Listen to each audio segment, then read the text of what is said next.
स्वस्ति श्री गणेशाय नमः।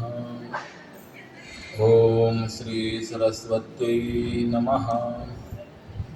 ओम नमः श्री परमहंसास्वादित चरणकमलचिन्मकरन्दाय भक्तजनमानसनिवासाय श्रीरामचन्द्राय योऽन्तः प्रविश्य मम वाचमिमां प्रसुप्तां सञ्जीवयत्यखिलशक्तिधरस्वधाम्ना अन्यांश्च हस्तचरणश्रवणत्वगादीन् प्राणान्नमो भगवते पुरुषाय तुभ्यं। वंशी विभूषितकरान्नवनीरदाभान् पीताम्बरादरुणबिम्बफलाधरुष्ठात् पूर्णेन्दुसुन्दरमुखादरविन्दनेत्रात् कृष्णात् परं किमपि तत्त्वमहं न जाने। नमामि सद्गुरुं शान्तं सच्चिदानन्दविग्रहं पूर्णब्रह्मपरानन्द मीशमाळन्दिवल्लभं। गुरुर्ब्रह्मा गुरुर्विष्णुः गुरुर्देवो महेश्वरः गुरुसाक्षात् परं ब्रह्म तस्मै श्रीगुरवे नमः। ओम पूर्णमदः पूर्णमिदं पूर्णात् पूर्णमुदच्यते पूर्णस्य पूर्णमादाय पूर्णमेवावशिष्यते। ओम शान्तिः शान्तिः शान्तिः। हरे राम राम राम हरे हरे, हरे कृष्णा कृष्णा कृष्णा हरे हरे।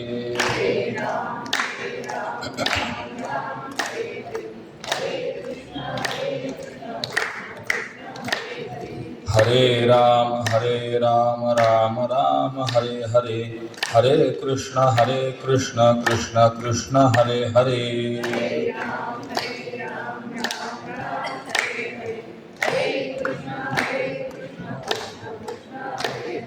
हरे राम राम हरे हरे, हरे कृष्णा कृष्णा हरे हरे।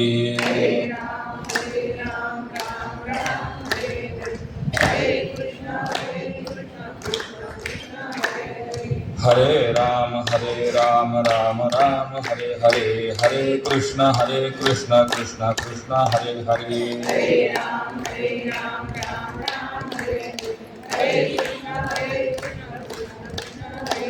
पुंडलीकवरदा हरि विठ्ठल श्री ज्ञानदेव तुकाराम पंढरीनाथ भगवान की जय।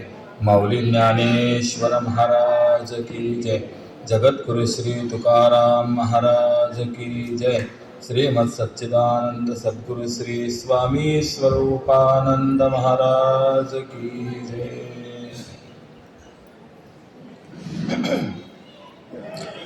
अकारण करुणावरुणालय भगवंताच्या असीम कृपेने समस्त संत मांदियाळीच्या कृपाशीर्वादाने स्वामीजींच्या कृपाशीर्वादाने आपण कर्मयोगाचं चिंतन करीत आहोत। कर्मयोगाचं चिंतन आपण काय करावं या संबंधामध्ये काही विचार आपण काल करून आलेलो आहोत।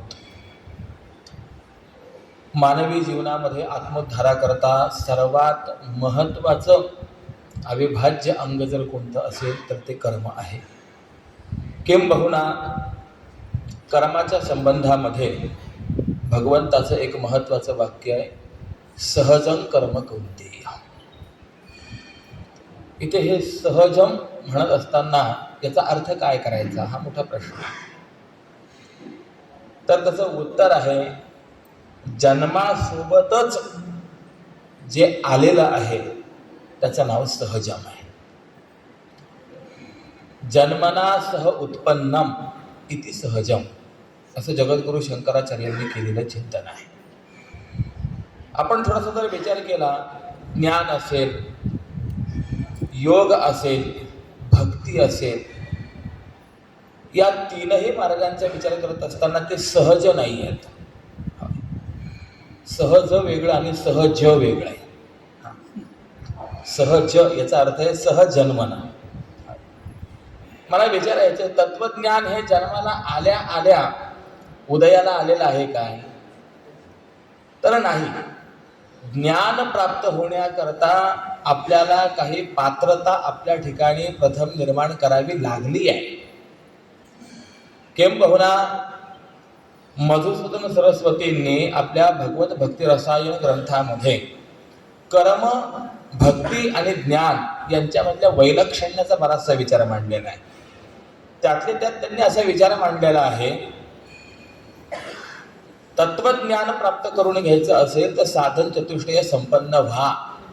साधन चतुष्टय संपन्नस्यैव ब्रह्मज्ञाने अधिकारः. म्हणजे ब्रह्मज्ञानी व्हायचं असेल तर त्याकरता प्रक्रिया फार मोठी आहे. काय काय व्हावं लागतं? तर पहिली गोष्ट सांगितलेली आहे, आपल्या अंतःकरणामध्ये विवेक असला पाहिजे आणि त्या विवेकासोबत वैराग्य असलं पाहिजे. महाराजांचा एक अभंग आहे, विवेकासहित वैराग्याचे बळ धगधगीत ज्वाळ अग्नी जैसा. केवळ विवेक असेल आणि वैराग्य नसेल तरी उपयोग नाहीये, आणि केवळ वैराग्य असेल परंतु विवेक नसेल तरी उपयोग नाहीये. मग विवेक आणि वैराग्य यांची सांगड का असावी याचा फार गोड विचार आहे. विवेक या शब्दाचा अर्थ असा आहे की चांगलं वाईट याचा निवाडा करणे, योग्य काय आहे अयोग्य काय आहे हे कळणे विवेक आहे. सामान्यतया आपल्याकडे विवेकाकरता म्हणून उदाहरण जे दिलं जातं ते राजहंसाचं उदाहरण दिलं जातं. घेतो हंस जसा पयोन्वित जला पासून एका दुधा. दूध आणि पाणी एकत्र केलेलं असेल आणि ते राजहंसासमोर जर ठेवलं तर राजहंस आपल्या चोचीच्या सांडशीने त्यापैकी सार असलेलं जे दूध आहे केवळ त्या दुधाचं ग्रहण करतो आणि असार असलेलं जे पाणी आहे त्या पाण्याचा त्याग करतो. असं जगामध्ये खरं खोटं एकत्र आपल्या स्वरूपाने आपल्या समोर उपस्थित झालेलं आहे. त्यातील जे सत्य आहे त्याचं ग्रहण करणे आणि जे आसार आहे त्याचा त्याग करणे याला विवेक असं म्हणायचं. किंबहुना या पलीकडे मी सांगेन, हंस, परमहंस आणि श्री परमहंस असे 3 प्रकारचे भेद आपल्याला शास्त्रकारांनी सांगितलेले आहेत. सामान्य दूध आणि पाणी यांचा विवेक जो करतो त्याला हंस म्हणा, परंतु जगामधलं सत्य आणि असत्य, चेतन आणि जड यांचा जो विवेक करतो त्याला परमहंस असं म्हणा. आपण जे यतिसम्राट असतात त्यांना एक उपाधी देतो, परमहंस परिव्राजकाचार्य असं आपण म्हणतो. ते परमहंस काही कोणाला म्हणायचंय? ज्यांच्या ठिकाणी जड आणि चैतन्य यांचा विभेद करण्याचं सामर्थ्य आहे. चित जड विभेद निपुणाः असे जे असतात त्यांना परमहंस म्हणा. आणि या पलीकडे एक आहे श्री परमहंस, म्हणजे जे चैतन्यिक निष्ठ झालेले आहेत त्यांना म्हणायचं श्री परमहंस. माणसाने किमान हंस इथपर्यंत तरी यावं. श्री परमहंसापर्यंत पोहोचणं हे मानवी जीवनाचं लक्ष्य आहे. तिथपर्यंत आपल्याला जाता आलं पाहिजे, पण एकदम तिथपर्यंत जाता येणार नाही. त्याचा आरंभ जो आहे, चांगलं काय आहे वाईट काय आहे याच्या चिंतनापासून होईल. त्याला विवेक असं म्हणायचं. विवेक आहे चांगलं वाईट आता आम्हाला कळतंय असं आपण गृहीत धरूया. अर्थात ते सर्व आपल्याला कळतंच असं नाही. बऱ्याच वेळेला असं होतं, आपण ज्याला पुण्य समजतो तेच पाप असतं, ज्याला आपण वाईट समजतो तेच चांगलं असतं. अशा अनेक बाबी मी आपल्याला सांगेन. मला विचारायचं आहे की एखाद्या प्रेतावरचं असलेलं जे वस्त्र आहे ते पवित्र म्हणाल की अपवित्र म्हणाल? प्रेतावरचं वस्त्र आहे. प्रेताला आपण स्पर्श जरी केला तरी सुद्धा स्नान करतो. त्या प्रेतावरचं वस्त्र आपण निश्चितपणे अपवित्रच म्हणूया, मान्य आहे. परंतु मला प्रश्न विचारायचा आहे, ज्या रेशमाचं सवळं परिधान करून आपण देवाची पूजा करतो, देवाला जे रेशमी सवळं आपण नेसवतो, मला विचारायचं आहे ते रेशीम तरी कसं निर्माण होतंय?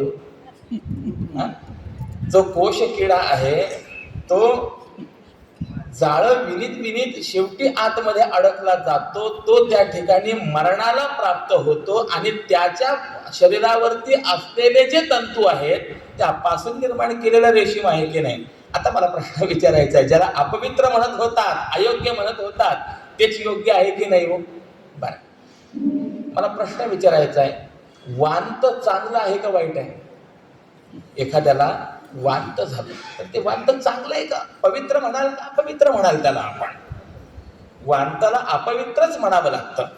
किंबहुना अधिक काय सांगावं, ज्या वेळेला महर्षी याज्ञवल्क्यांनी वैशंपायनांकडून प्राप्त केलेले वेद तेही वैशंपायनांना परत केले, वांत स्वरूपामध्ये परत केले, त्यावेळेला इतर काही शिष्यांनी पाहिलं की अरे हे वेद आहेत, तरी वांत असेल तरी वेद राशी आहे, आणि म्हणून इतर शिष्यांनी तित्तिर पक्षाचं रूप धारण करून त्याचं सेवन केलं. त्यापासून तैत्तिरीय शाखा ही प्रगट झाली कृष्ण यजुर्वेदामध्ये. म्हणजे याचाच अर्थ असा आहे, वेद जरी वांत स्वरूपामध्ये असतील तरी सुद्धा ते पवित्र मानल्या गेले नाही. या मानवी देहाने त्यांचा स्वीकार झाला नाही, पक्षाच्या स्वरूपाने त्यांचा स्वीकार झाला.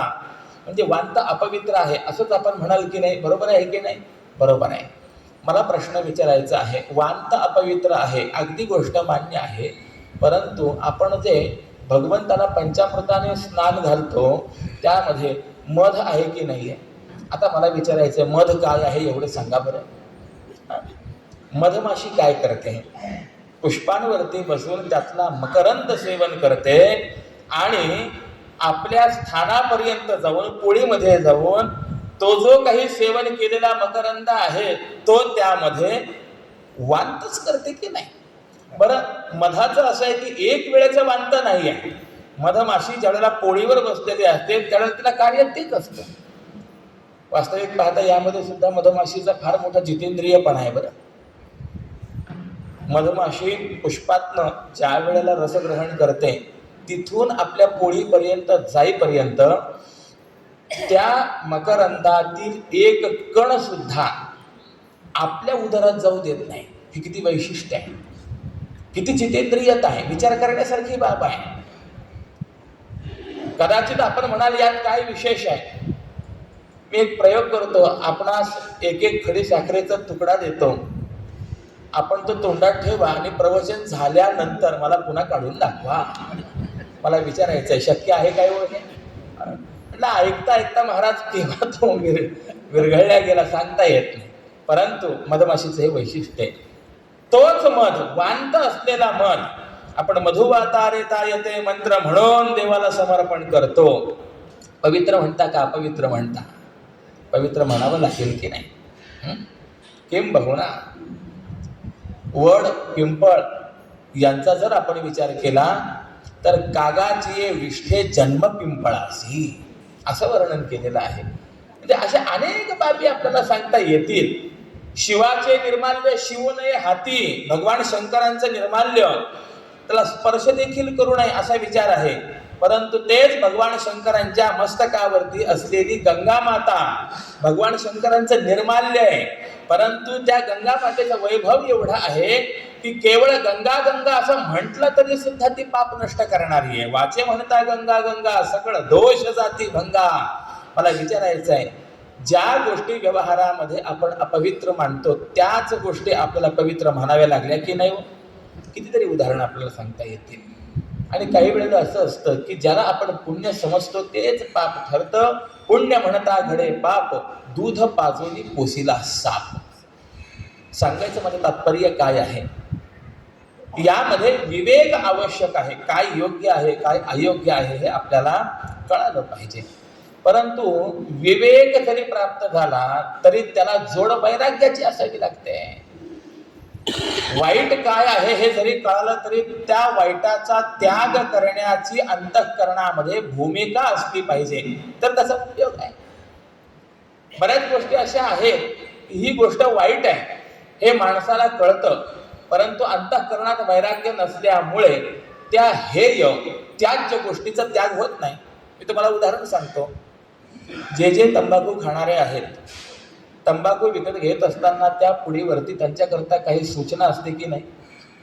अर्थात जे खातात त्यांना ही सूचना माहिती आहे, तंबाखू खाऊ नये, याने कर्करोग होण्याची संभावना आहे. मला विचारायचं, ही सूचना त्यांना कळत नाही का? कळते. म्हणजे कळते याचा अर्थ विवेक आहे, परंतु वैराग्य नाही. त्यामुळे दिवसातनं 10 वेळेला तळ हातावरती घेतात आणि तिला वचन देतात, मरेन पण तुला सोडणार नाही. हा कशाचा परिणाम आहे? वैराग्य नसल्याचा परिणाम आहे. म्हणून केवळ विवेक असेल तर उपयोग नाही, विवेकाला जोड वैराग्याची असली पाहिजे. आता जरा विवेक आलाय, वैराग्य आलाय, बरं यात गंमत अशी आहे, विवेक आला म्हणजे वैराग्य येईलच याची शाश्वती देता येत नसते. विवेक प्राप्त होण्याकरता साधना वेगळी आहे, वैराग्य प्राप्त होण्याकरता साधना वेगळी आहे. त्या वैराग्यामध्ये सुद्धा परवैराग्य अपरवैराग्य असे 2 प्रकार आहेत. आणि त्यामधल्या अपरवैराग्याचं वर्णन ज्ञानोबरायांनी पसायदानामध्ये केलेले आहे. दृष्टादृष्ट विजये हुआ वेजी. दृष्ट पदार्थ आणि अदृष्ट पदार्थ या दोन्हीही वरती विजय संपादन झाला पाहिजे. पतंजली योग दर्शनामध्ये याकरता एक सूत्र दिलेलं आहे, दृष्टानुश्राविक विषय वितृष्णस्य वशीकार संज्ञा वैराग्यम. त्याला वशीकार संज्ञक वैराग्य असं म्हणतात. काही पदार्थ असे असतात की दृष्ट असतात, म्हणजे या लोकांमध्ये आपल्याला डोळ्यांनी ती पाहावयास मिळतात, ते आपल्या दृष्टीचा विषय होतात, दृग्गोचर होतात. आणि काही पदार्थ असे असतात की ती पाहायला मिळत नाहीत, ती फक्त ऐकून आपल्याला माहिती असतात, त्याला अनुश्राविक विषय असं म्हणतात. मला विचारायचं आहे, स्वर्ग हा आपल्या पाहण्याचा विषय आहे की स्वर्ग ऐकण्याचा विषय आहे? स्वर्ग पाहिलाय की ऐकलाय? स्वर्ग ऐकलाय. ज्ञानोबरायांनी वर्णन केलं, अमरत्व जेथ सिंहासन, जिथे अमरत्वाचं सिंहासन आहे, ज्या ठिकाणी चिंतामणींच्या सडका आहेत, कामधेनूंचे कळप आहेत, कल्पतरूंच्या बागा आहेत, असं ज्या ठिकाणी आहे तो स्वर्ग आहे, हे फक्त आम्ही ऐकून आहोत. किंबहुना माऊलींचं वाक्य सांगण्याच्या अगोदर मी व्यवहारातली एक म्हण सांगेन, मेल्याशिवाय स्वर्ग दिसत नाही. आणि गंमत अशी आहे, ज्याने पाहिला तो कसा आहे ते सांगायला खाली येत नाही, ही मोठी अडचण आहे.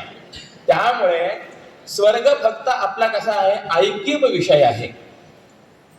बरीच मंडळी अशी आहे, इहलोकामध्येच मला सगळे भोग पदार्थ प्राप्त झाले पाहिजेत याकरता प्रयत्न करणारी आहेत.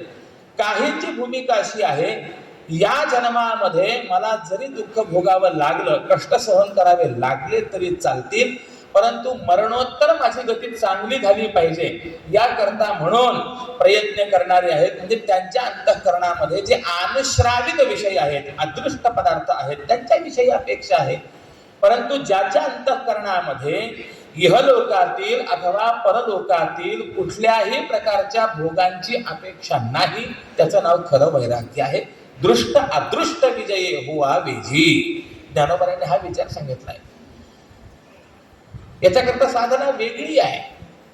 काय साधना असेल तर त्याचं पहिलं उत्तर आपल्याला देता येईल, संसारातलं अनित्यत्व जाणणे. जोपर्यंत संसार हा अनित्य आहे हे आपल्याला कळत नाही, तोपर्यंत वैराग्य प्राप्त होऊ शकत नाही. आणि एकदा का संसारातील अनित्यता कळाली, वैराग्याला बोलावण्याची आवश्यकता नाही. वैराग्याला लाथ मारली तरी वैराग्य पाठीमागे येईल. मी माऊलींच्या ओवीनुसार सांगतो, तैशी संसारा या समजता जाणी जे जे अनित्यता ते वैराग्य दवडिता पाठी लागे. वैराग्याला बोलावण्याची आवश्यकता नाही. विवेक वैराग्य संपन्न व्हा. यानंतर शमाती षटक आपल्या जीवनामध्ये आपल्याला स्वीकारावं लागेल. शम या शब्दाचा अर्थ काय आहे? अंतःकरणामधल्या असलेल्या परमार्थाला प्रतिबंधक ज्या वासना आहेत त्या वासनांवरती विजय संपादन करणे, याला शम असं म्हणा. आणि कदाचित अंतःकरणातील वासनांवरती जरी आपल्याला विजय संपादन करता आला नाही तरी आपल्या इंद्रियांना त्या अयोग्य पदार्थांपर्यंत जाऊ न देणं, याला दम असं म्हणा. ज्ञानोबरायांनी हरिपाठामध्ये विचार मांडलाय, शमदमा वरी हरी झाला. इथे वरी शब्द आहे, त्याचं वर्ण केलं पाहिजे. मी अनेक असे ऐकले आहेत, शमदमा वैरी हरी झाला म्हणतात. वैरी नाही, शमदमाचं वर्ण करा. कबीर महाराजांनी हा विचार मांडलेला आहे. मन जाता है तो जाने दो, मत जाने दो शरीर, म्हणजे शमदम आहे. आपलं अंतःकरण इतकं पवित्र व्हावं, इतकं पवित्र व्हावं की अयोग्य पदार्थाकडे अंतःकरणानेच जाऊ नये, अंतःकरणानेच अयोग्य पदार्थाला स्पर्श करू नये, इतकं आपलं अंतःकरण पवित्र असलं पाहिजे. किंबहुना अभिज्ञान शाकुंतल नावाचं एक नाटक आहे, कविकुलगुरू कालिदासांनी विरचित. त्यामध्ये तो गोड वर्णन आहे. दुष्यंत राजा शिकारी करण्याकरता बाहेर पडलेला कण्वांच्या आश्रमामध्ये आला आणि तिथे त्याने शकुंतलेला पाहिलं. शकुंतलेला बघितल्यानंतर त्याच्या अंतःकरणामध्ये शकुंतलेविषयी अभिलाषा निर्माण झाली, पण त्याने स्वतःच्या मनाला सावरलं. तो म्हणाला, मी कण्वांच्या आश्रमामध्ये आहे आणि ही शकुंतला म्हणजे त्यांची जर कन्या असेल तर एक ब्राह्मण कन्या आहे, मी वर्णाने क्षत्रिय आहे. असं असताना माझं आर्यमन या शकुंतलेविषयी साभिलाष झालंच कसं? म्हणून त्याने असं चिंतन मांडलेलं आहे. असंशयं क्षत्र परिग्रह क्षमा यदार्यमस्याम अभिलाषी मे मनः सतां हि संदेह पदेषु वस्तुषु प्रमाणमंतःकरण प्रवृत्तयः.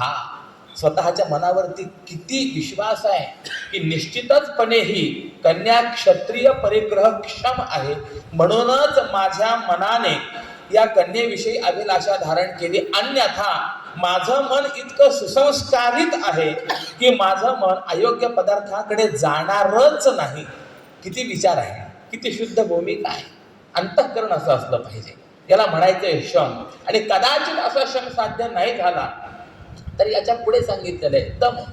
म्हणजे मन जरी अयोग्य पदार्थांकडे गेलं तरी सुद्धा इंद्रियांना तिथपर्यंत पोहोचू देऊ नका. शम दम, श्रद्धा, समाधान, उपरती, तितिक्षा.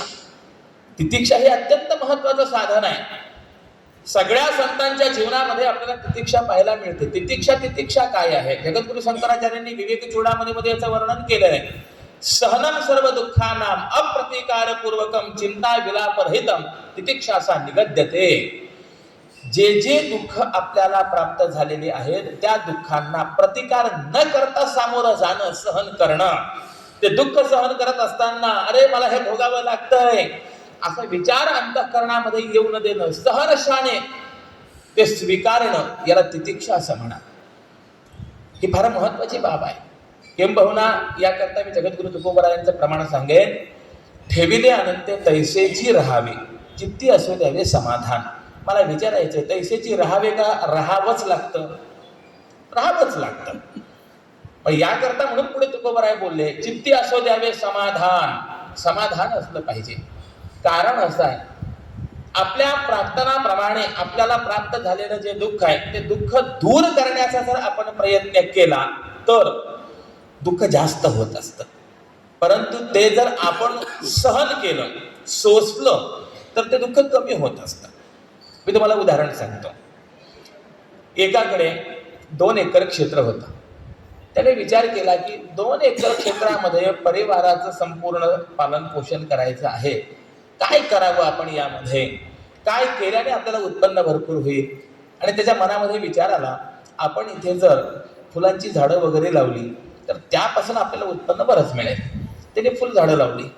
पण गंमत अशी झाली, एक ससा त्या क्षेत्रामध्ये येऊन त्या फुलांच्या झाडांची जी मुळं आहेत ती कुरतडून टाकायचा. त्या व्यक्तीने त्या सशाचा प्रतिबंध करण्याचा खूप प्रयत्न केला, परंतु काही उपयोग झाला नाही.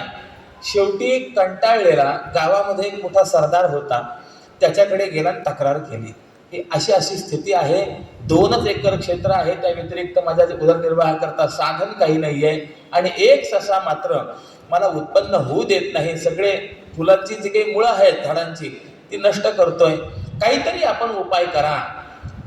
त्या सरदाराने प्रतिज्ञा केली, त्या सशाचा निपात केल्याशिवाय आता मी अन्न ग्रहण करणार नाही. आणि मग सशाचा निपात करण्याकरता काय करावं?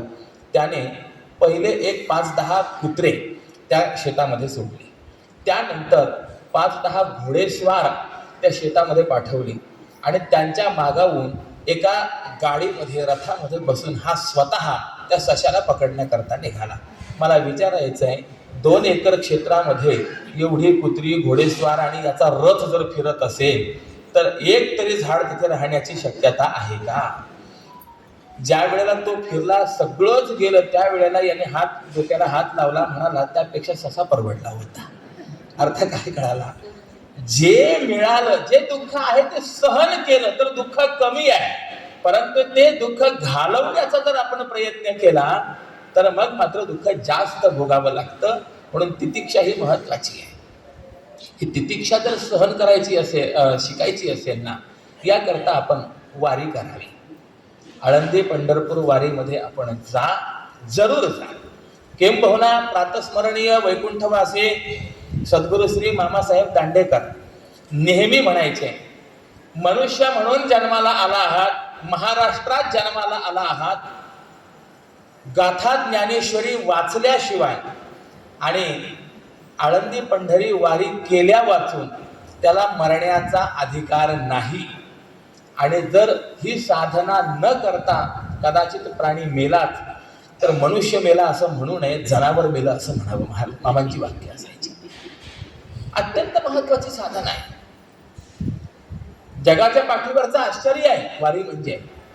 आपण बघा, आपल्याकडे एखादं जर मंगल कार्य असेल 4 वेळेला बोलवावं लागतं, त्यावेळेला कुठे आपल्याकडे मंडळी येते. मला विचारायचंय, ज्या वेळेला हा वारीचा कालावधी येतो, देवसंस्थान असेल, माऊली संस्थान असेल, कुणाला पत्र पाठवतात, पण कुणालाही पत्र न पाठवता स्वतःहून वारी करता उपस्थित होतात. पण आपण ज्या वेळेला बाहेर गावी इतरत्र कुठे जातो त्यावेळेला कुठे निवास करायचा आहे, भोजन कुठे करायचं आहे, याची सगळं आपलं नियोजन असतं. मला विचारायचं आहे, वारीच्या कालावधीमध्ये कुठलं नियोजन असतं? कुठे आपल्याला थांबायला मिळेल माहिती नाही, कुठे जागा मिळेल सांगता येत नाही. परंतु अशाही परिस्थितीमध्ये मनुष्य अतिशय आनंदाने वारी करतो. किंबहुना या पलीकडे सांगू काय, आयुष्यामध्ये ज्याने एक वेळेला वारी केली, एक वेळेला तो सुख सोहळा अनुभवला, हा सुख सोहळा स्वर्गीय नाही, हा ज्याने अनुभवला बस निश्चितचपणे तो पुढच्या वर्षी वारीची वाट पाहत असतो की कधी वारी येईल. ही फार महत्वाची बाब आहे. वाचावी ज्ञानेश्वरी, डोळा पहावी पंढरी. कधी वारा सहन करावा लागतो, कधी ऊन सहन करावं लागतं, पाऊस सहन करावा लागतो, परंतु अशाही स्थितीमध्ये मनुष्य चालतो. तितिक्षा आहे. आणि याच्या पलीकडे जाऊन पुढे वर्णन केलेलं आहे, मुमुक्षा आपल्या जीवनामध्ये यावी. मुमुक्षा काय आहे? सामान्यतया मुमुक्षतेचा अर्थ असा आहे, दुःखापासून मुक्त होण्याची जी इच्छा आहे तिला मुमुक्षा असं म्हणतात. परंतु दुःखापासून मुक्त होण्याची इच्छा एवढंच मुमुक्षीचं लक्षण जर केलं तर सगळेच मुमुक्षू ठरतील. सर्वे एव मुमुक्षवः. परंतु असा मुमुक्षू जो आहे तो तत्वज्ञानाला उपयोगी नाही. त्याकरता तीव्र मुमुक्षू असणं अपेक्षित आहे. कसा तीव्र मुमुक्षू असावा? तर ज्ञानोबरायांनी त्याचं वर्णन केलेलं आहे की पै भवस्वर्गा उबगले, मुमुक्षू योग ज्ञाना वळघले, पुढती नय या निघाले पैजा जेथ. भवस्वर्गा उबगले, याही लोकाला उबगले आहेत, परलोकालाही उबगले आहेत आणि पुन्हा मी जन्माला येणार नाही याकरता ज्यांनी पैंज मारलेली आहे, असे जे आहेत ते खरे मुमुक्षू आहेत. थोडा विचार करा, आपल्याला जेवढी दुःख प्राप्त होत आहे ती सगळी दुःख कशामुळे प्राप्त होत आहे? त्या दुःखाला कारण काय आहे? त्या दुःखाला एकमेव कारण आहे जन्म. जन्माला आलो म्हणून सगळी दुःख आहेत. जर जन्मालाच आलो नाही तर कुठल्याही प्रकारच्या दुःखाचा स्पर्श आपल्याला होऊ शकत नाही. उपनिषदांनी स्पष्ट सांगितलेलं आहे, अशरीरम वावसंतम न प्रिया प्रिय स्पृशतः. जो अशरीरी भावाला प्राप्त झालेला आहे, सुख दुःख त्याला स्पर्श करू शकत नाहीत. सर्व दुःखाला मूळ कारण जर काही असेल तर तो जन्म आहे. म्हणून या जन्माला मी येणार नाही अशी ज्याची भूमिका आहे, ठाम भूमिका आहे, बस तो खरा मुमुक्षू आहे. म्हणून माणसाने कर्म करताना सुद्धा असं कर्म करायचंय. हे सगळं याकरता सांगतोय, कर्माचा आणि याचा संबंध आहे. शांती ब्रह्मश्री एकनाथ महाराजांनी स्पष्ट विचार मांडलेला आहे. करारे बापांनो साधन हरीचे, झनीकरणीचे करू नका. आणि कर्म करताना कसं कर्म कराल? जेणे नये जन्म यमाची यातना, ऐशिया साधना करा काही. ज्याने पुन्हा जन्माला यावं लागणार नाही, यमाची यातना भोगावी लागणार नाही, माणसाने कर्म करताना तसं कर्म केलं पाहिजे. आता थोडा विचार करा, इथपर्यंत जाणं आणि एवढं सर्व झाल्यानंतर ही पात्रता ज्या वेळेला आपल्या ठिकाणी सिद्ध होईल साधन चतुष्टय संपत्तीची, तदनंतर सद्गुरूंची प्राप्ती आहे. सद्गुरूंना शरण जायचं आहे. तद्विधी प्रणिपातेन परिप्रश्नेन सेवया उपदेक्षन्ति ते ज्ञानम ज्ञानिनः तत्वदर्शिनः. एवढं सर्व झाल्यानंतर गुरुदेव ज्या वेळेला आपल्याला काही तत्वमसी महावाक्यांचा उपदेश करतील, तो उपदेश ग्रहण करायचा, श्रवण करायचा, धारण करायचा, निधिध्यासन करायचं आणि त्यानंतर तत्वज्ञान होणार. पण मला विचारायचं आहे, ही जर तत्वज्ञानाची एक परंपरा आपल्याला सांगितली असेल, इथपर्यंत जाण्याची पात्रता सांगितलेली असेल, तर हे जन्मतः आपल्या सोबत आहे असं म्हणता येईल काय? नाही, याच्याकरता अथांग प्रयत्न करावे लागतात. म्हणून ज्ञान सहज नाही आहे, तसा योगही सहज नाही आहे. योग काय आहे? योग हा चित्तवृत्ती निरोधा किंबहुना समाधी लागणे, याला योग असं म्हणायचंय खरं. परंतु ते समाधीपर्यंत जाण्याकरता पहिले 7 अंग ओलांडावी लागतात. यम, नियम, आसन, प्राणायाम, प्रत्याहार, धारणा, ध्यान, समाधी, हे 8 अंग आहेत.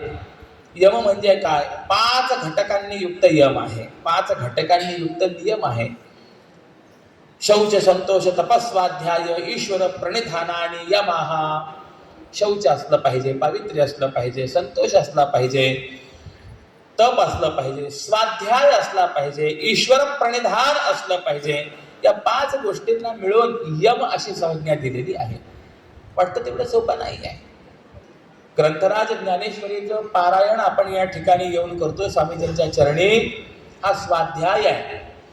परंतु हा स्वाध्याय जो आहे हा केवळ स्वामींच्या चरणी पावसमध्ये येऊनच करायचा आहे असं नाही आहे, तर नित्य स्वरूपामध्ये तो स्वाध्याय झाला पाहिजे.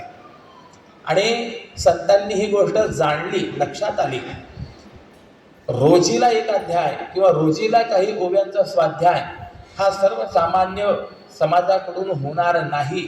आणि म्हणून त्यातले त्यात सारभूत असलेले जे काही चिंतन आहेत, ती चिंतन स्वामीजींनी एकत्र केली आणि नित्यपाठ स्वरूपाने आपल्या हाती दिली आहेत.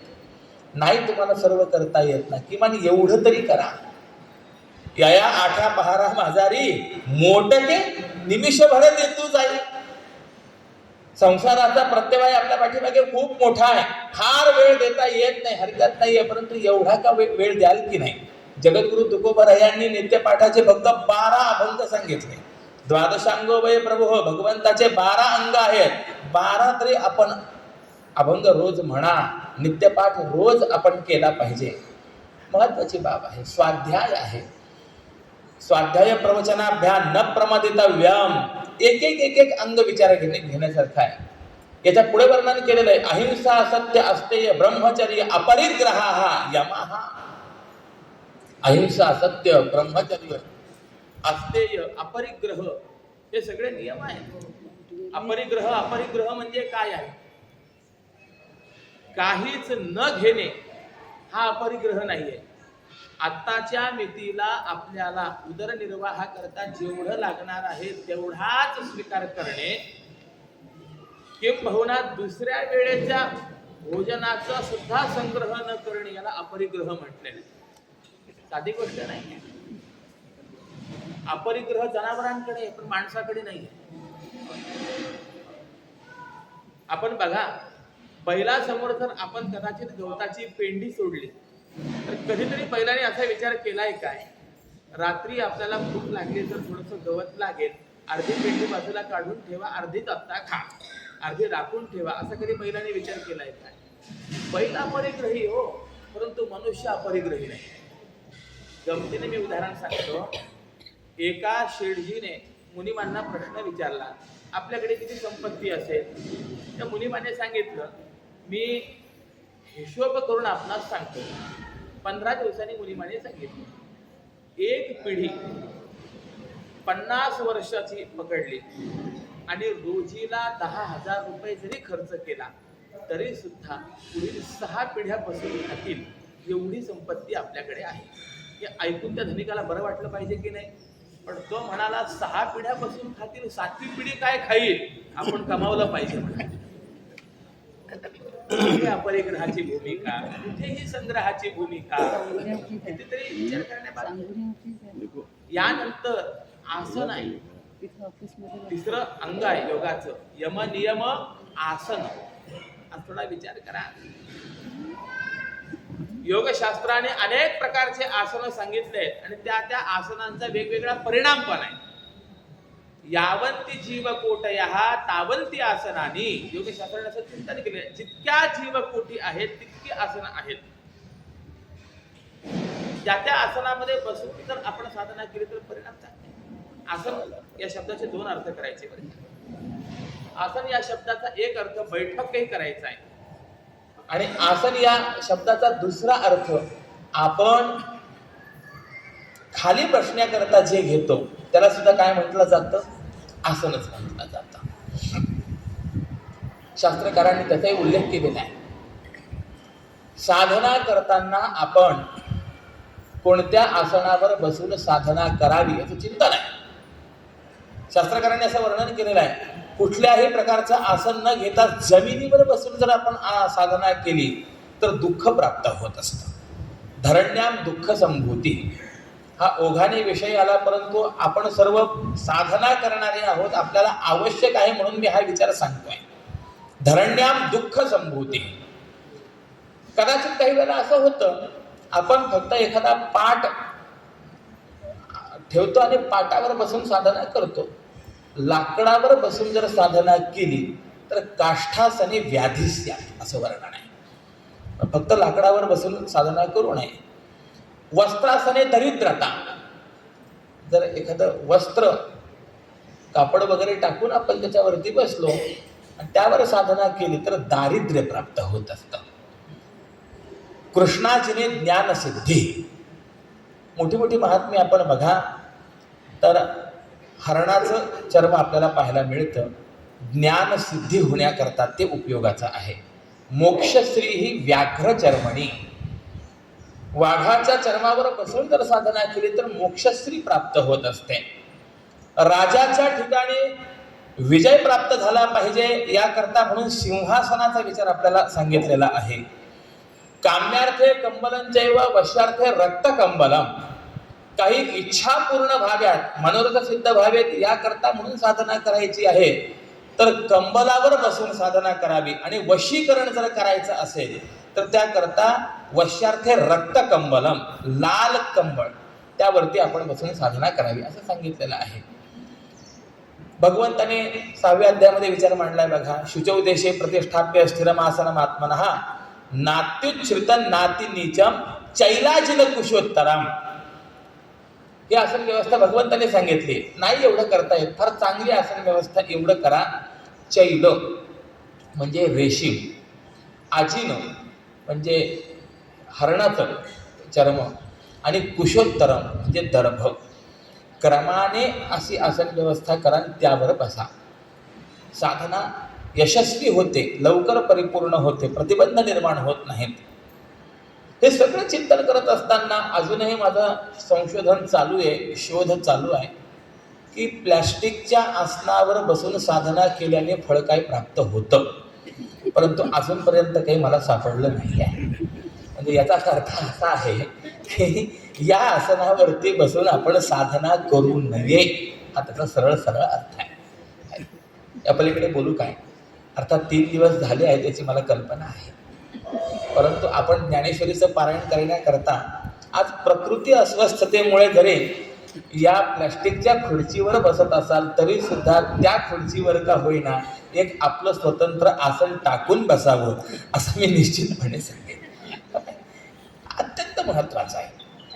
बहुना हा पदार्थ जो आहे हा आपल्या शरीरात ऊर्जा निर्माण करणारा नाही, आपली ऊर्जा नष्ट करणारा आहे. हे तर विज्ञानाने मान्य केलेलं आहे आणि हे आपल्या सर्वांना विदित आहे.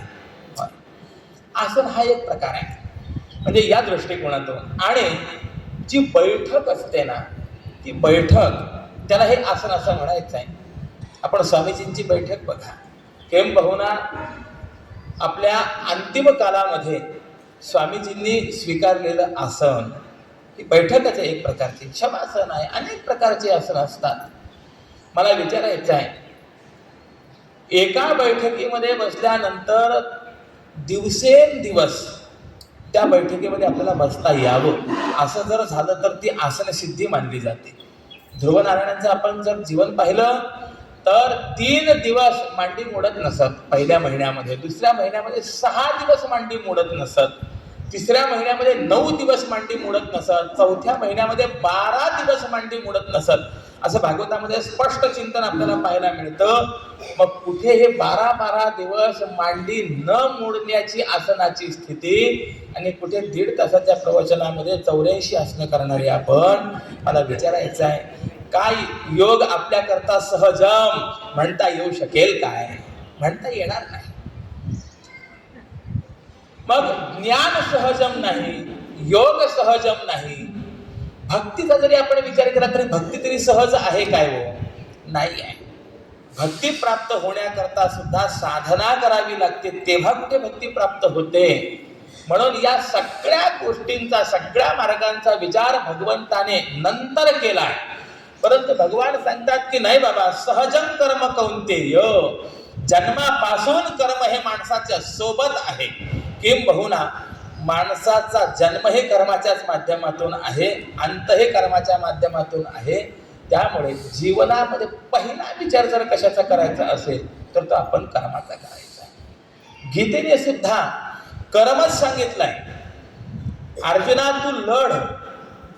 आणि बहुना गीतेचा उपदेश प्राप्त झाल्यानंतर जर अर्जुन लढण्याकरता प्रवृत्त झाला असेल तर गीता सुद्धा कर्म सांगणारी आहे असं आपल्याला म्हणावं लागेल.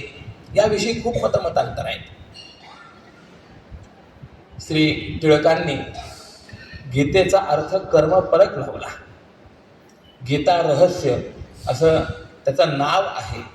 त्याचं खंडन अनेक विद्वानांनी केलेलं आहे. गोष्ट मला मान्य आहे, कबूलही आहे.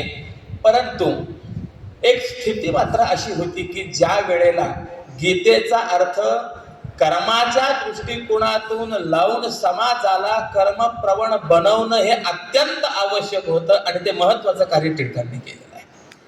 गीता कर्म शिकवणारी आहे, गीता स्वधर्म शिकवणारी आहे.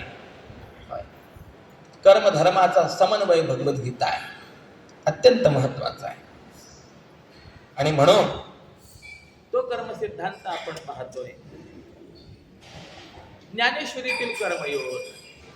आता गंमत अशी, माऊलींनी सांगितलेल्या कर्मयोगाचं चिंतन आपलं चाललेलं तर माऊलींनी सांगितलेला कर्मयोग आणि जगद्गुरु तुकोबारायांनी सांगितलेला कर्मयोग किंवा अन्य उपनिषदांनी सांगितलेला कर्मयोग याच्यामध्ये काही अंतर आहे काय, भेद आहे काय, तर त्याचं उत्तर आपल्याला देत नाहीये. कर्मसिद्धांत हा निश्चित असतो, त्याच्यामध्ये कुठल्याही प्रकारचा बदल होत नाही. तो कर्मसिद्धांत निश्चित आहे, दृढ आहे. आणि तो कसा कर्मसिद्धांत आहे हे जर आपल्याला जाणून घ्यायचं असेल तर काही नाही, फक्त आपल्या डाव्या बाजूला 1 मिनिट जर आपण पाहिलं तर एका फलकावरती आपल्याला तो कर्मसिद्धांत पाहायला मिळेल. स्वामीजींच्या मुखारविंदातून प्रगट झालेला. काय लिहिलेलं आहे? नाही, ज्या मार्गाने आपण जातोय त्या मार्गावरती बघा मोठ्या अक्षरामध्ये कर्मसिद्धांत सांगितलाय. सुकृत असो अथवा दुष्कृत असो, कुठल्याही प्रकारचं कर्म केलेलं असो ते कर्म भोगावंच लागेल, त्यातून मुक्ती नाही. हा कर्मसिद्धांत स्वामीजींनी आपल्याला सांगितला. मला आनंद वाटला. जाता येता नजरेस पडणार आहे, फक्त पाहिला तर ही महत्वाची बाब आहे. पूर्वी आपल्याकडे शाळांमधून सुद्धा असे सुविचार लिहिलेले असायचे ते का? त्याचं एकमेव कारण आहे, जाता येता त्यावर नजर पडली की तो विचार माणसाच्या अंतःकरणामध्ये दृढ होत असतो, ते संस्कार दृढ होत असतात. तर कर्म सिद्धांत निश्चित आहे, त्यामध्ये कुठल्याही प्रकारचा बदल नाही. फक्त बदलत्या काळामध्ये, बदलत्या परिस्थितीमध्ये आत्मोद्धारक कर्म कसं करावं याचं मार्गदर्शन वेगवेगळ्या युक्ती, वेगवेगळे दृष्टांत देऊन संतांनी जे आहे ते आपल्या समोर मांडलेलं आहे. म्हणून जो उपनिषदांनी सांगितलेला कर्मयोग आहे तोच माऊलींनी सांगितलेला आहे, फक्त दृष्टांत वेगळे, मांडण्याची भूमिका वेगळी आहे, उदाहरणं वेगळी आहेत, परंतु कर्मसिद्धांत एकच आहे. किंबहुना या पलीकडे मी असं सांगेन, वेदशास्त्रापेक्षाही सुद्धा संत वाङ्मयामधून अभिव्यक्त झालेला कर्मयोग आमच्याकरता असा या दृष्टीने महत्वाचा आहे की संतांनी तो कर्मयोग, ते कर्माचे सिद्धांत फक्त सांगितले नाही तर स्वतःच्या जीवनामधून आचरण करून अभिव्यक्त करून दाखवलेत, हे विशेष आहे. ज्ञानोबरायांची ओवी आहे, श्रुती स्मृतीचे अर्थ आपणची होऊन मूर्त अनुष्ठाने जगा देतो. जे श्रुती स्मृतीचे अर्थ आहेत ते आपण फक्त वाचतो, परंतु प्रत्यक्षात तो अर्थ कसा आहे हे आपण संतांकडे पाहून ते जाणू शकतो, त्याप्रमाणे वागू शकतो. जी जी संतांची लक्षणं असतात ती ती साधकांची साधन असतात. किंबहुना मानवी जीवन जर आपण पाहिलं तर भूतकाळ, वर्तमान काळ आणि भविष्य काळ असे 3 काळ आपल्या जीवनामध्ये आहेत की नाही आहेत. संतांचं जीवन जर आपण पाहिलं ना तर संतांच्या जीवनामध्ये भविष्य काळाचा विचार नाही, संतांच्या जीवनामध्ये फक्त भूतकाळ आणि वर्तमान काळाचा विचार आहे. परंतु आपल्यासारख्या सामान्यांचं जीवन जर आपण पाहिलं तर भूत, वर्तमान आणि भविष्य 3ही काळ आपल्या जीवनामध्ये आहेत. भूतकाळ कसा आहे त्याचा माणसाने फक्त विचार करायचा असतो आणि त्या भूतकाळामध्ये ज्या चुका झालेल्या आहेत त्या चुका माणसाने करायच्या नाही, याकरता फक्त भूतकाळाचं चिंतन सामान्याच्या जीवनामध्ये असावं. परंतु वर्तमान कसं असावं आणि भविष्य कसं असावं याचा विचार करत असताना मानवाने आपलं जीवन संत जीवनाच्या समोर ठेवावं. संत जीवनाचा जो भूतकाळ आहे तो भूतकाळ आपला वर्तमान काळ असला पाहिजे. ती सिद्ध अवस्था प्राप्त होण्यापूर्वी संतांनी जी केलेली साधना आहे, जे जे आचरणात आणलेले धर्म आहेत, जे जे केलेले कर्म आहे, हा त्यांचा भूतकाळ आहे की नाही संतांचा, तो संतांचा भूतकाळ आपला वर्तमान काळ असावा. जगद्गुरु तुकोबरायांना प्रश्न विचारा, महाराज आपण आपला अनुभव सांगतात, अणुरेणू या ठोकडा तुका आकाशा एवढा, मी अणुपेक्षाही अणु झालो, व्यापकापेक्षाही व्यापक झालो, परंतु ही अवस्था संपादन करण्याकरता तुम्ही साधना कशी कशी करत गेलात. मग जगद्गुरु तुकोबराय आपला भूतकाळ सांगतील. काही पाठ केली संतांची उत्तरे. मी देखील आपल्यासारखा संसारिकच होतो, परंतु मी काही संत प्रमाण पाठ केली, भगवंताची सेवा करण्याकरता प्रवृत्त झालो, मी वारी केली, अमकं केलं, तमकं केलं. हे सगळं जगद्गुरु तुकोबरायांनी आपल्याला सांगणं म्हणजे हा त्यांच्या आयुष्यातला त्यांनी काय सांगणं आहे, भूतकाळ सांगणं आहे. मग जो संतांचा भूतकाळ आहे तो भूतकाळ आपल्यासारख्या सामान्यांचा वर्तमान काळ असला पाहिजे, आणि जो संतांचा आजचा वर्तमान काळ आहे तो वर्तमान काळ आपला भविष्य काळ झाला पाहिजे. याकरता कर्माचं चिंतन, संत चरित्र याकरता पाहायचं आहे. संतांचं हे वैशिष्ट्य आहे की त्यांनी ते तत्व, ते सिद्धांत आपल्या आयुष्यामध्ये आचरण करून दाखवले. असं असतं, सांगणं आणि करणं त्यात 2 फार वेगवेगळ्या बाबी आहेत. सांगणारे पुष्कळ आहेत, पण त्याप्रमाणे आचरण करणारे जे आहेत ते फार कमी आहेत. तुकोबरायांचं एक प्रमाण आहे, बोल बोलता वाटे सोपे, करणी करता टीर कापे. आणि त्यातली त्यात परमार्थाची बाब तर अशी आहे, परमार्थामध्ये ज्याचा अधिकार नाही तो सुद्धा बोलण्याकरता तयारच आहे. परोपदेशे पांडित्यम सर्वेषां सुकरंद्रुणाम. परंतु परमार्थामध्ये तो अनुभव आपल्या जीवनामध्ये बाणवणं हे मात्र अत्यंत कठीण आहे. भक्ती तो कठीण शूळावरील पोळी, अशी अवस्था आहे. वेदाने सुद्धा फक्त सांगितलं हो, परंतु आचरण करून दाखवलं नाही. वेदापेक्षा संत वाङ्मय पुढे आहे, अत्यंत महत्वाचं आहे. तुकोबरायांना प्रश्न विचारा, आपण आपल्या आयुष्यात काय करता? तुकोबर आपल्याला सांगतात, वाचा बोलो वेद नीती, करू संती केले ते. आम्ही वाणीने जी बोलू ती वेद नीती बोलू, आणि जे करणार आहोत ते करू संती केले ते. आता गंमत आहे, वेदाची नीती बोलायची आणि करायचं काय? जे संतांनी केलं ते. म्हणजे बोलणं आणि करणं यात अंतर आहे काय? हा मोठा प्रश्न निर्माण होतो. बऱ्याच जणांचं असंच असतं, बोलणं वेगळं आणि करणं वेगळं असतं. पण आपल्याकडे मराठीमध्ये सुद्धा म्हण आहे, बोले तैसा चाले, त्याची वंदावी पाहू नये. तुकोबराय सांगतात, नाही, संतांनी जे केले ते वेदानुमोदितच केलेलं आहे. त्यामुळे आमच्या बोलण्यात आणि करण्यामध्ये समानता आहे.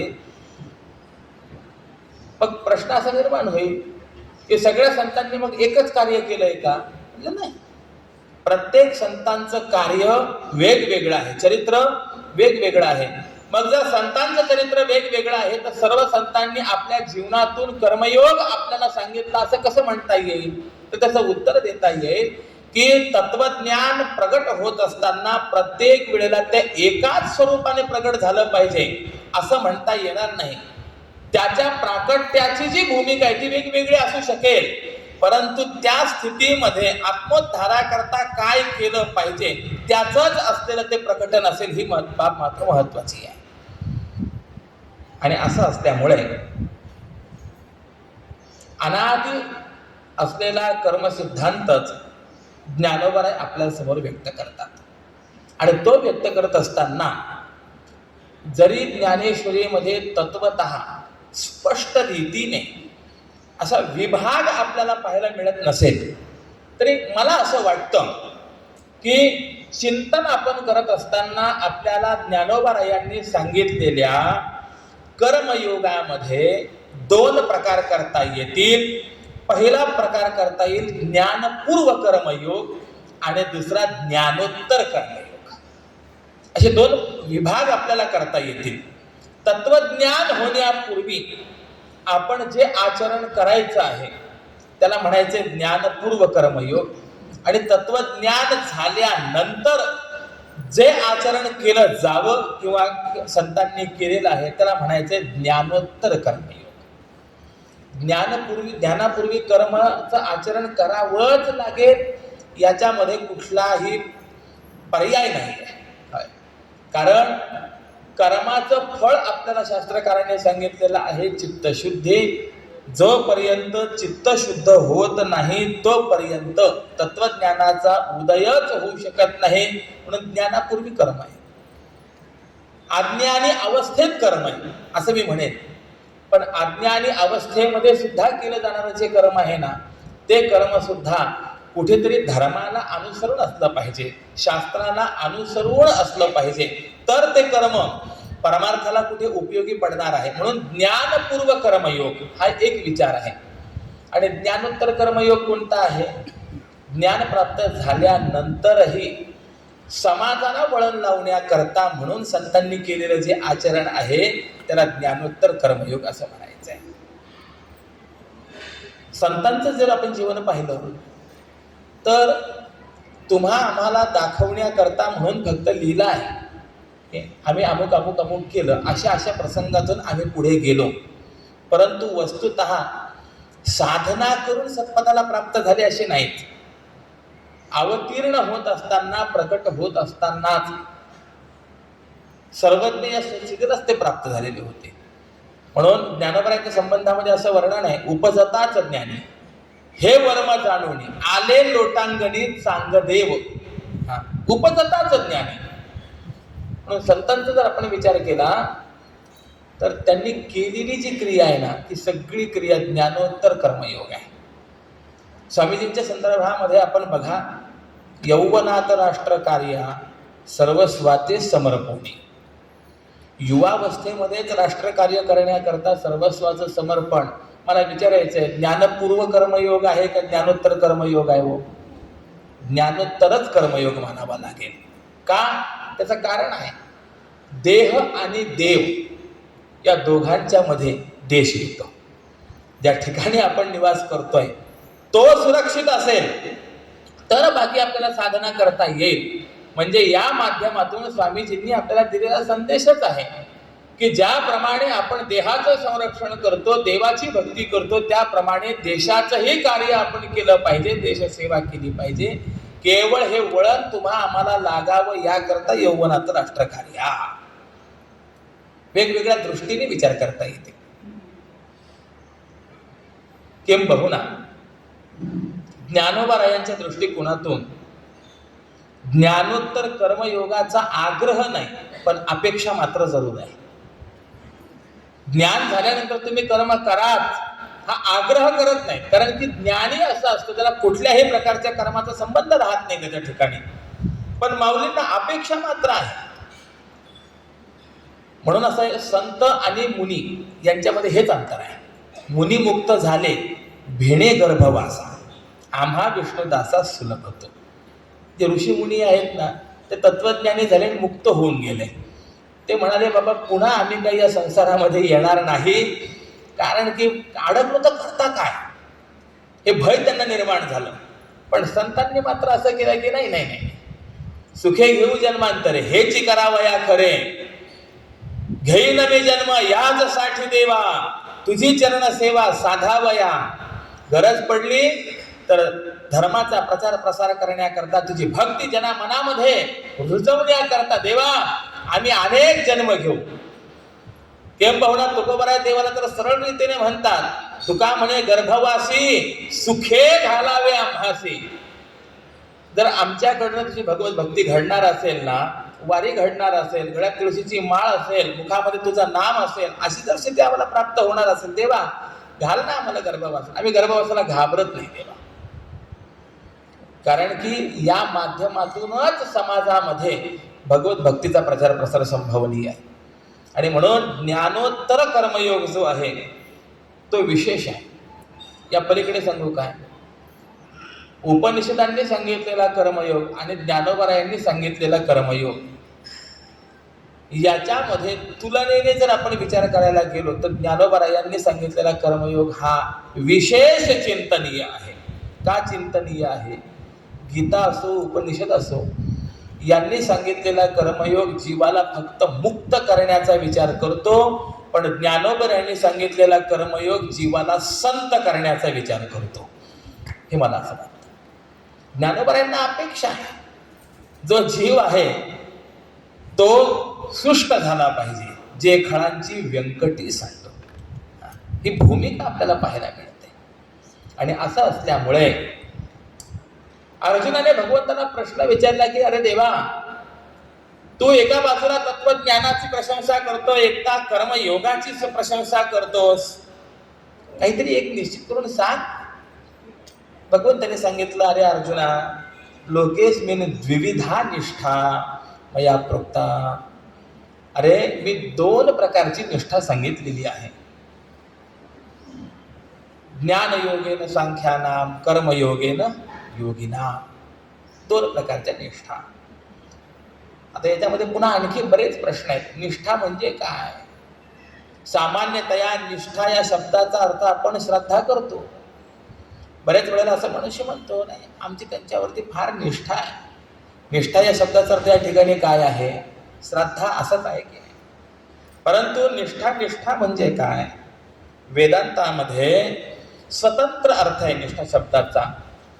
आत्मोद्धारासाठी स्वीकृत जे साधन आहे त्या साधनाची पराकाष्ठा म्हणजे निष्ठा. हा वेदांताने निष्ठा या शब्दाचा अर्थ स्वीकारलेला आहे. फार महत्वाची बाब आहे. ज्ञाननिष्ठा म्हणजे काय? तर तत्वज्ञानाच्या विषयी असलेली पराकाष्ठा, कर्माच्या विषयी असलेली पराकाष्ठा म्हणजे कर्मनिष्ठा आहे. आणि ही निष्ठा अत्यंत तीव्र असावी लागते. अगदी याकरता मी उदाहरण आपल्याला सांगेन. वेदावरती निष्ठा श्री कुमारील भट्टांची आणि सद्गुरूंवरती निष्ठा ही श्री निळोबाराय यांची. दोन्ही निष्ठा आपण बघा कशा आहेत. कुमारिल भट्ट हे एक वैदिक इतिहासामध्ये अत्यंत दैदिप्यमान व्यक्तिमत्व होऊन गेलंय. किंबहुना प्रतिकूल कालावधीमध्ये वेदाचं संरक्षण करणे, वेदाला चांगले दिवस येण्याकरता जे कारणीभूत झालेले आहेत ते कुमारिल भट्ट आहेत. कुमारिल भट्टांचा इतिहास आहे. ज्या वेळेला वेदाचा अयोग्य अर्थ करून त्या वेदाविषयी अनेक प्रकारचे आक्षेप घेऊन वेदाविषयीची निष्ठा हनन करण्याचं कार्य चालू झालं, त्यावेळेला कुमारिल भट्टांनी अवतार धारण केलेला आणि त्यांनी ठरवलं की वेदनिष्ठा जगामध्ये पुनःस्थापित करायची. परंतु वेदावरती घेतलेले जे आक्षेप आहेत त्यांचं जर निराकरण करायचं असेल तर त्याकरता आपल्याला कुठेतरी त्यांच्या आक्षेपांचं चिंतन करावं लागेल. जोपर्यंत आक्षेपांचं चिंतन करता येणार नाही, कळणार नाही, तोपर्यंत त्यांचं खंडन कसं करता येईल. आणि म्हणून शिक्षण घेण्याकरता तत्कालीन विद्यापीठ नालंदा या ठिकाणी गेले आणि जे आचार्य होते ते आचार्य वेदनिंदा फार मोठ्या द्वेषाने करत होते. ती वेदनिंदा ऐकली आणि कुमारिल भट्टांच्या डोळ्यातनं घळ घळ अश्रुधारा प्रवाहित झाल्या. अंगावरचं उपर्ण भिजलं गेलं. आजूबाजूला बसलेले जे काही सहपाठी होते त्यांच्या त्या नजरेस आलं आणि त्यांनी त्या गुरुजींना ही गोष्ट निदर्शनास आणून दिली. आपण वेदनिंदा करत आहात आणि हा रडतोय. आपला विद्यार्थी वेदनिंदा ऐकून रडतो हे पाहिल्यानंतर त्या आचार्यांना सुद्धा आश्चर्य वाटलं आणि आता त्यांनी प्रश्न विचारला, कोण आहेस तू, का रडतोस? कुमारिल भट्टांनी सांगितलं, वेदाविषयी तुम्हाला काय माहिती हो? जगताच्या हितासाठी भगवंताचं मनोगत म्हणजे वेद आहे. किंबहुना माऊलींचं वाक्य जर सांगायचं असेल, पै अहितापासून काढिती हित देवोनी वाढविती नाही श्रुती परवती माऊली जगा.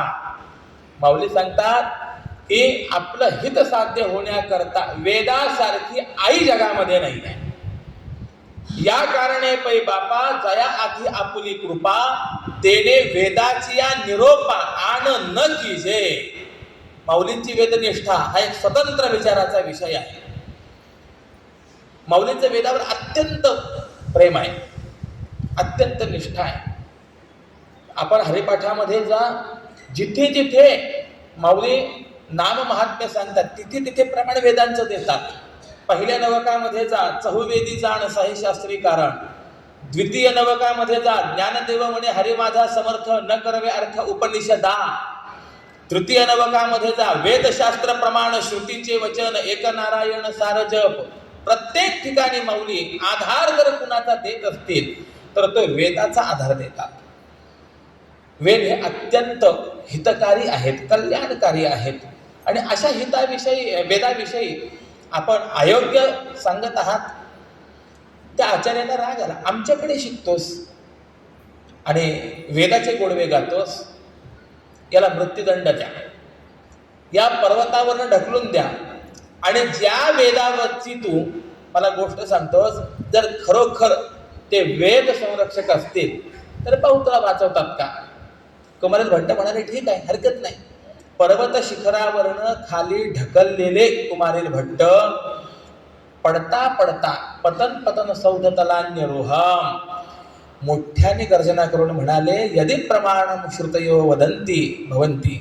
जर वेद प्रमाण असतील तर या अशा विषमस्थली पडणारा मी, पर्वताच्या कड्यावरनं ढकलून देणारा मी जिवंत राहू. आणि खरोखर कुमारिल भट्ट जिवंत राहिले. कुठेतरी एक काळी वगैरे डोळ्याला लागली, एक डोळा निकामी झाला. पुन्हा विद्यापीठामध्ये आले. आता आचार्यांशी विवाद केला आणि त्या वादामध्ये त्या आचार्यांना परास्त केलं. आचार्यांनी सांगितलं, अरे हे दिव्य आहे, इतक्या वरतून तो पडलेला वाचतोस काय, पुन्हा येऊन शास्त्रार्थ करतोस काय, मला पराभूत करतोस काय. वेद आहेत हे गोष्ट मी मान्य करतो, पण एक शंका आहे. एक डोळा का होईना गेला ना. कुमारिल भट्टांनी उत्तर दिलं, मी असं म्हणायला पाहिजे होतं वेद प्रमाण आहेत आणि ते माझं रक्षण करणार आहेत.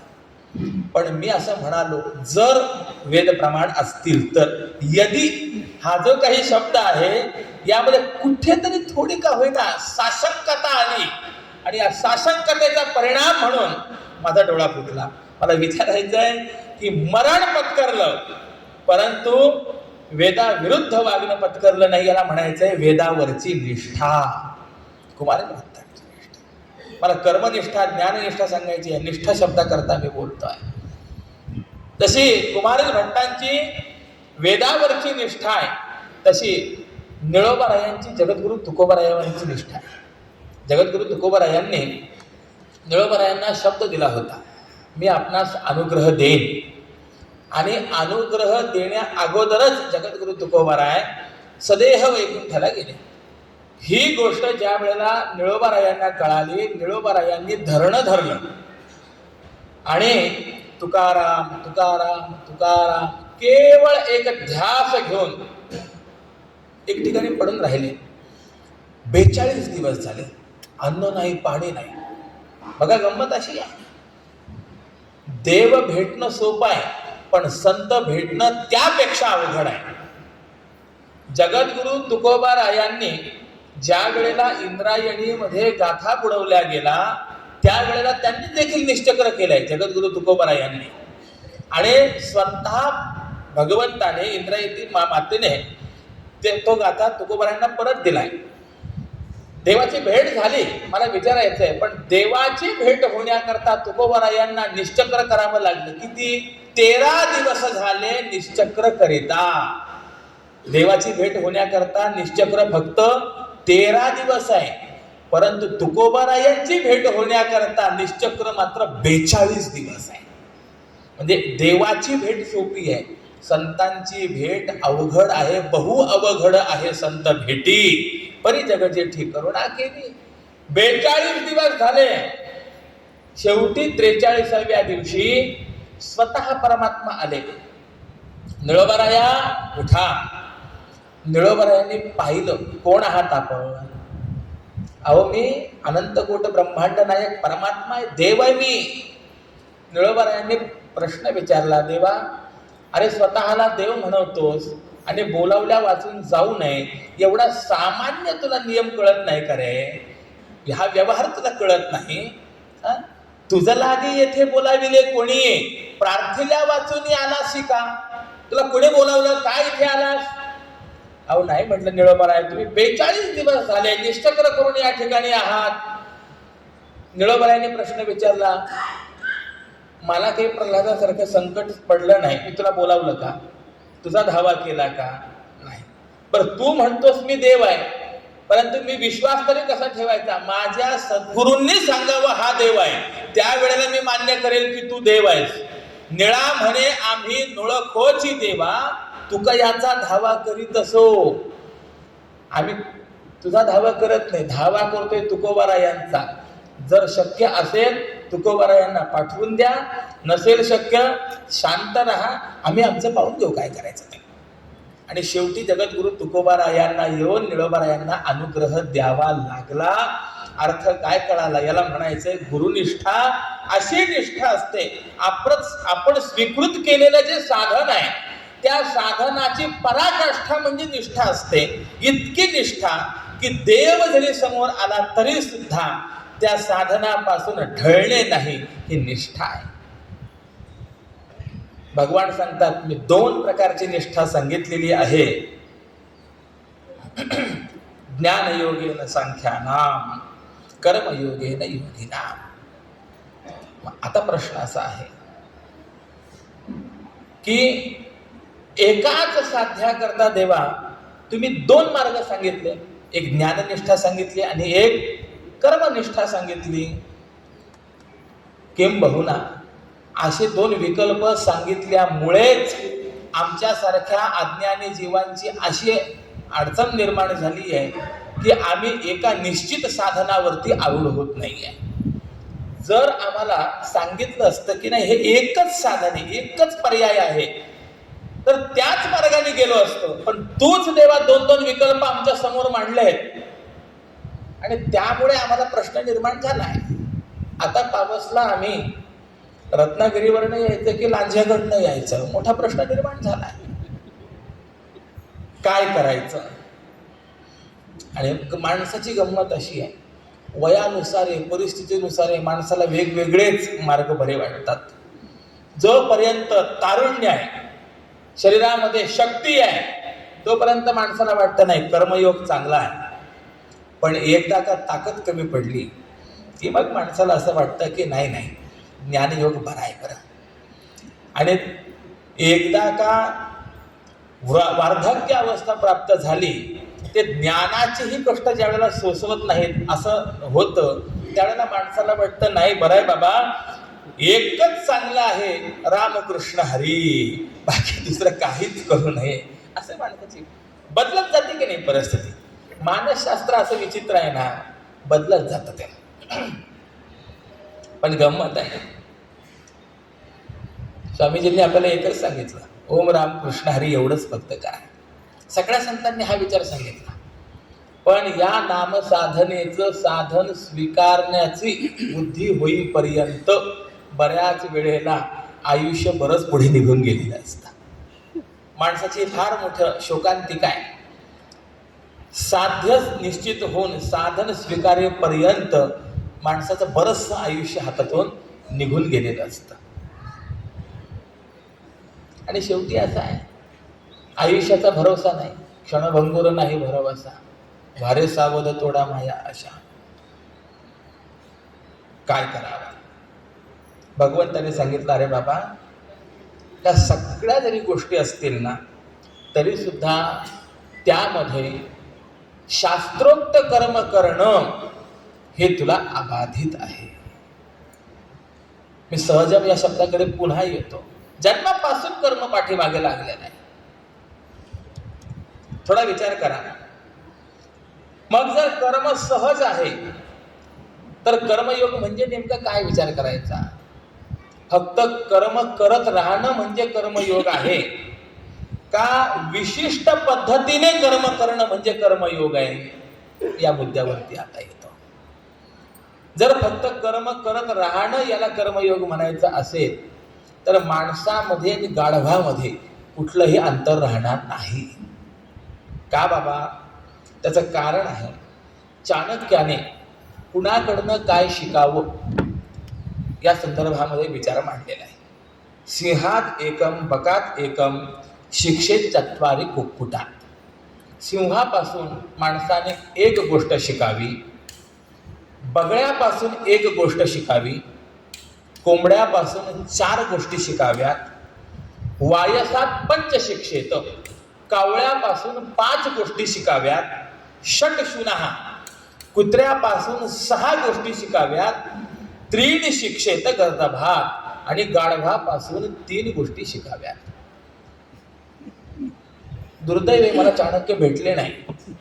कदाचित भेटलं तर मी त्यांना प्रश्न विचारेन, माणसाकडून काय शिकायचं एवढं तरी सांगा.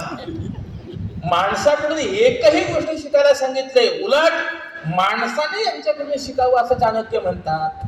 विशेष की नाही. आता तुम्ही म्हणाल, महाराज सांगा आता सिंहापासून काय शिकायचं, बगळ्यापासून काय शिकायचं. तो माझा आत्ताच्या प्रवचनाचा विषय नाही. पण गाढवापासून असं सांगतात, अविश्रांतम वहेत भारम.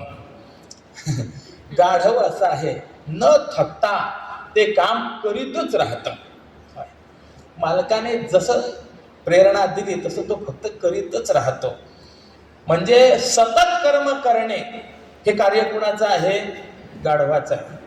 मग मला प्रश्न विचारायचा आहे, कर्मयोगाचा विचार करत असताना फक्त कर्म करत राहणं याला कर्मयोग म्हणायचं का? नाही. तर फक्त कर्म करत राहणं म्हणजे कर्मयोग नाहीये, तर विशिष्ट पद्धतीने कर्म करणं म्हणजे त्याला कर्मयोग असं म्हणायचं आहे. कर्मयोगाचा विचार करत असताना आपण जे कर्म करतोय त्या कर्माच्या पाठीमागे काहीतरी विचार असला पाहिजे, काही हेतू असला पाहिजे, काही भावना असली पाहिजे. किंबहुना आपण हे कर्म करतो आहोत त्याच्या कर्तृत्वाचा भाव आपल्या ठिकाणी निर्माण होत असेल तर तो कर्मयोग ठरेल. कितीतरी बाबी आपल्याला सांगता येतील.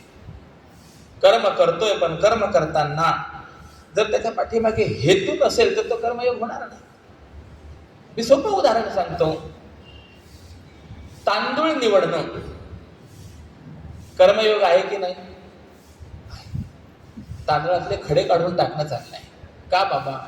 कारण की जे जेवण करणारे आहेत त्यांना भोजन करताना खडा लागू नये, त्यांच्या आरोग्याला अपाय होऊ नये, याकरता म्हणून ते तांदळातले खडे निवडणं चाललेलं आहे. म्हणजे ते तांदूळ निवडण्या पाठीमागे काहीतरी हेतू आहे. सहेतुक कर्म झालं की त्याला कर्मयोग म्हणा. एक आजीबाई बसल्या, तांदळातले खडे निवडत नव्हत्या, फक्त इकडचे तांदूळ इकडे करत होत्या. म्हटलं का करताय? काय नाही, बसले, काही काम नाही आहे, करते इकडचे इकडे. मग असं जर निर्हेतुक कर्म असेल तर त्याला कर्मयोग म्हणता येणार नाही. बऱ्याच वेळेला असं होतं, माणूस मनात काहीतरी वेगळा विचार करत असतो आणि त्याच वेळेला हाताने काहीतरी वेगळं कर्म करत असतो. पण ते कर्म करत असताना अंतःकरणामध्ये कुठल्याही प्रकारचा हेतू नसतो. ते कर्म जरी झालं त्याच्याकडनं तरी ते कर्मयोगामध्ये त्याची गणना करता येऊ शकत नाही. सहेतुक कर्म असलं पाहिजे. काही वेळेला असंही होतं, कर्म न करता सुद्धा ते कर्म झालं आहे अशी स्थिती असते. कर्मयोगात त्याचा विचार करता येणार.